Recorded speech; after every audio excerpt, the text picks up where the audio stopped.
Bonjour mes élèves, je vous présente Arbaoui Ahmed, prof de physique chimie. On va faire une révision de la partie mécanique. Il concerne la leçon, le mouvement et le repos. Donc, quelles sont les notions du mouvement et repos d'un corps solide? La description d'un mouvement. Wasf haraka. Donc, toujours pour déterminer le mouvement ou le repos d'un corps, il faut choisir un autre corps qui s'appelle le référentiel, al-jism al-marji. Donc, la définition d'un objet de référentiel. Comme vous voyez ici, l'objet de référence est un corps solide indéformable, permet de déterminer le mouvement et le repos d'un corps. باللغة العربية الجسم المرجعي هو جسم صلب غير قابل للتشويه يمكننا من دراسة حركة أو سكون جسم ما. On va donner un exemple. On considère une personne C attendant la gare routière et deux voyageurs A et B. Ils sont assis dans le train qui bouge devant la gare. On prend la gare routière comme référentiel. Donc, est-ce que la question qui se pose, est-ce que la personne C est au repos ou bien au mouvement par rapport à la gare routière? Donc, la personne C est au repos par rapport à la gare routière parce que la position ne change pas entre C et la gare routière.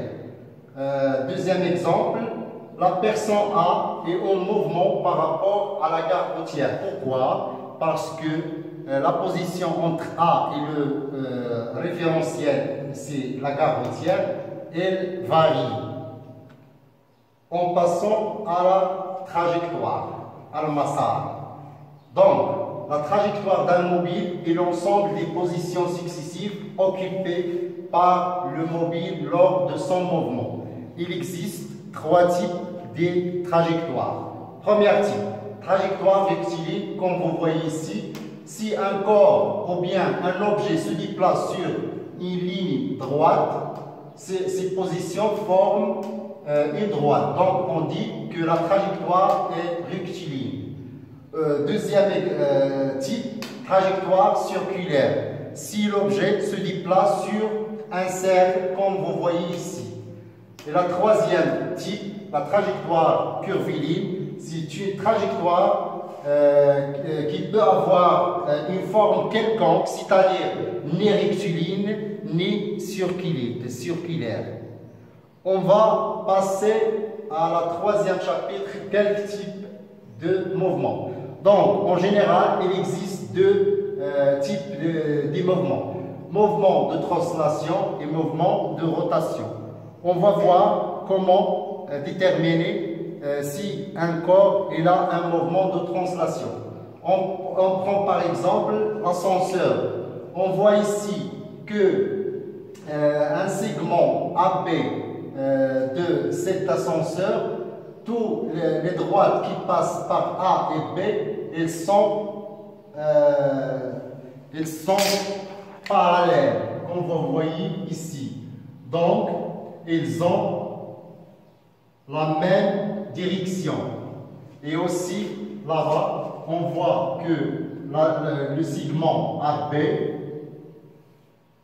donc tous les droites qui passent par AB, ils sont parallèles. Donc, ils ont la même droite, ou bien la même direction.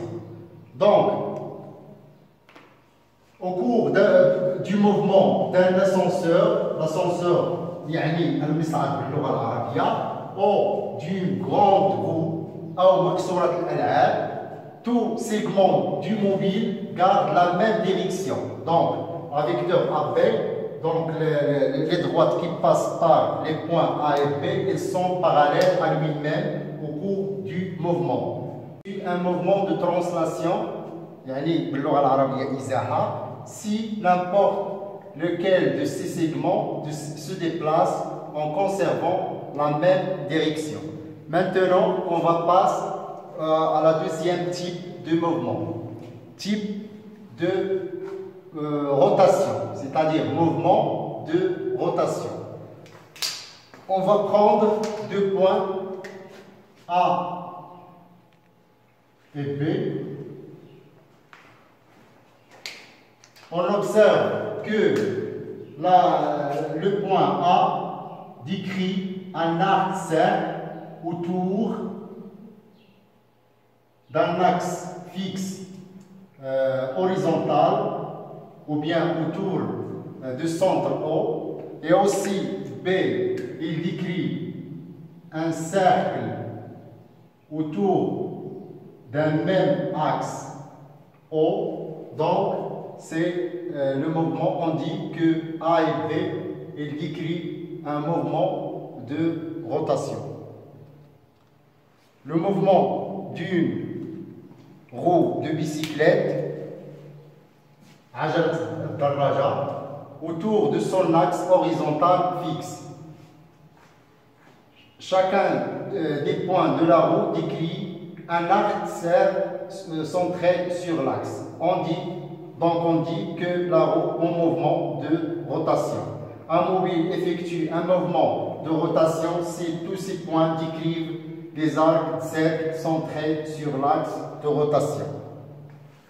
Merci pour votre attention.